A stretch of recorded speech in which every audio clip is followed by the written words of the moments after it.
Now, KCAU 9 News starts with your forecast first. And good evening, everyone. We're going to take a quick look outside using a Blackbird Bend Casino camera right now. Seeing some snow out there, but the roads are looking a little bit better.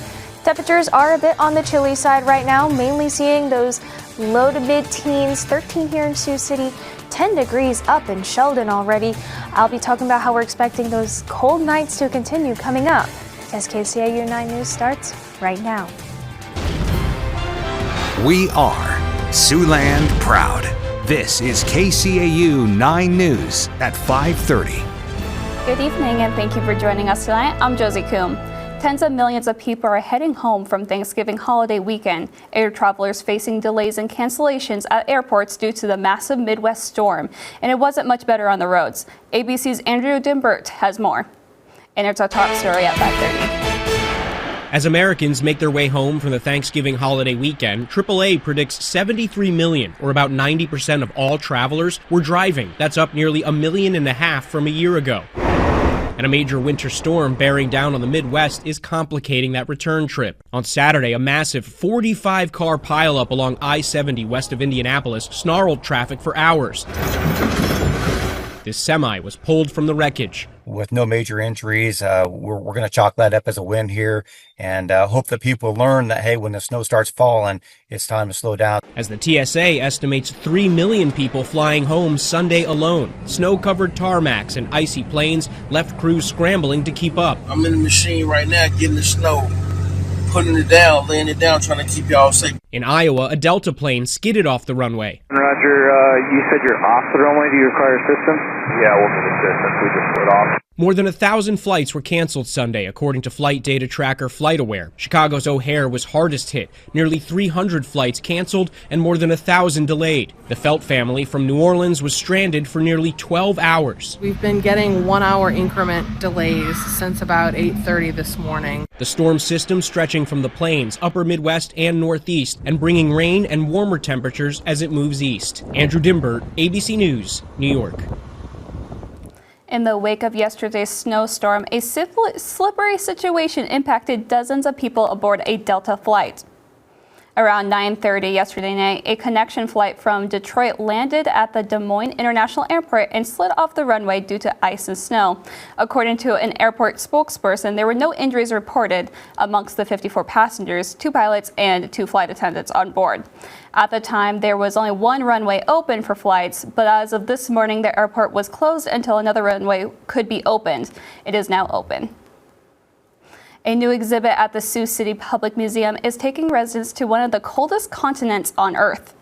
The Walking in Antarctica exhibit opened mid-November, created by artist Helen Glazer. Folks can take an audio tour through the dozens of pictures that were taken during the expedition back in 2015.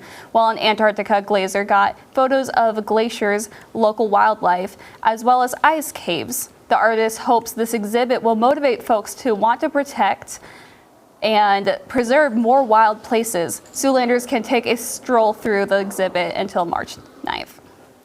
And checking back in with meteorologist Taylor King with a quick look at the forecast. Taylor? So yeah, we're not quite as cold as Antarctica at the current moment, but might look a little bit like it outside with the snow on the ground.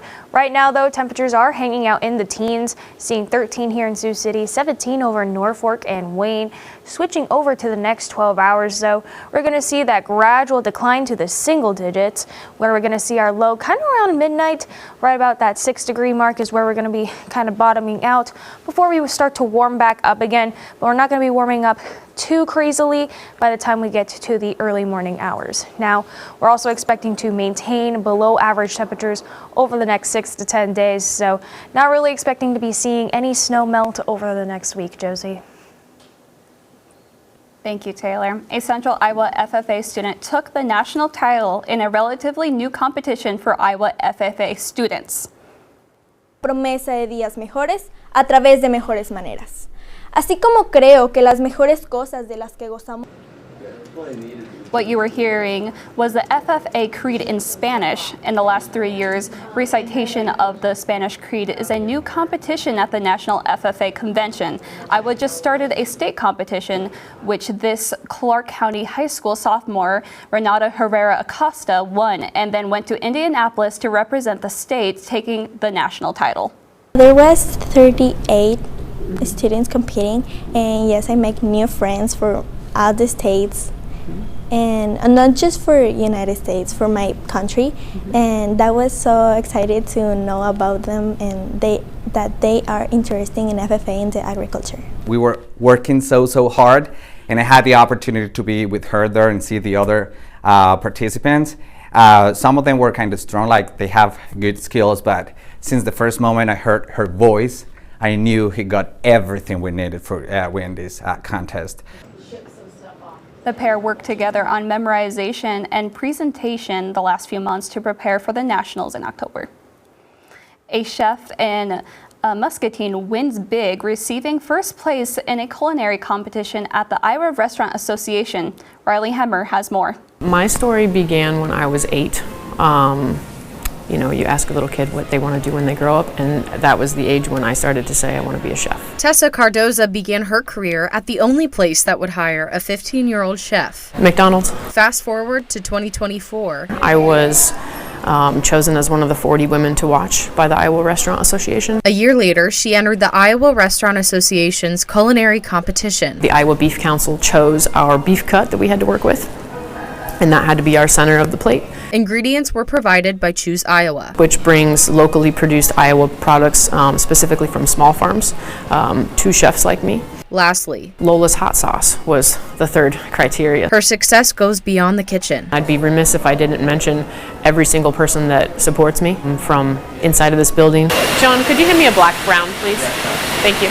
To, you know, my wife and family at home. The final dish was judged both in restaurant and at the gala in Des Moines, where she placed first overall. It's hard to describe that exact moment, but it really just feels like a win for Muscatine. Chef Cardoza expects to enter into next year's competition, where she hopes to score another award in Muscatine. And this holiday weekend, we celebrate the remarkable women who make our communities stronger. If you know a woman who's making a difference where you live, then we want to hear her story. You can find the nomination form on our website, SiouxlandProud.com. Just click on Nominate a Remarkable Woman under the Contest tab.